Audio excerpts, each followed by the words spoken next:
देर रात एक दुकानदार अपनी दुकान बंद कर ही रहा होता है कि इतने में कुत्ता आता है। कुत्ते के मुंह में एक कागज का टुकड़ा होता है। दुकानदार उस कागज के टुकड़े को खोलकर देखता है, उसमें कुछ पैसे और सामान की लिस्ट होती है। दुकानदार समझ जाता है कुत्ते को सामान चाहिए। वो सारा सामान एक थैली में पैक करके कुत्ते के आगे रख देता है। कुत्ता थैली को मुंह में दबाता है और वहां से चल देता है।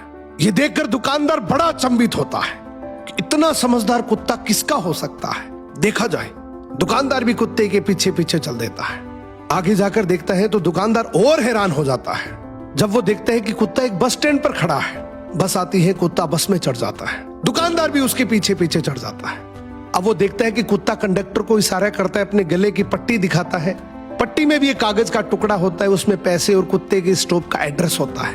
अब जैसे ही स्टॉप आता है, कुत्ता उतर जाता है। दुकानदार भी उसे स्टॉप पर उतर जाता है और इसकी एक्साइटमेंट और बढ़ जाती है कि आखिर इस कुत्ते का मालिक कौन होगा। इतना समझदार, इतना वेल ट्रेन्ड कुत्ता आखिर किसका है। अब कुत्ता आगे चल रहा है, दुकानदार भी उसके पीछे पीछे चल रहा है। थोड़ी दूर जाने पर कुत्ता एक घर के आगे जाकर रुकता है तो दुकानदार समझ जाता है कि यही इसका घर है। खूब देर तक कुत्ता दरवाजे की बेल बजाता है। अंदर से दरवाजा खुलता है, उसका मालिक बाहर आता है और जैसे ही मालिक बाहर आता है वो कुत्ते को जोर से डंडे से पीटने लग जाता है। अब दुकानदार से रुका नहीं गया, बोला भाई साहब क्या कर रहे हो, इतना समझदार, इतना वेल ट्रेन्ड कुत्ता और आप इसको डंडे से मार रहे हो। तो वो मालिक बड़े गुस्से में बोला, काहे का समझदार, बाहर गया था तो चाबी नहीं लेकर जा सकता था, घंटी बजा बजा कर मेरी नींद खराब कर दी।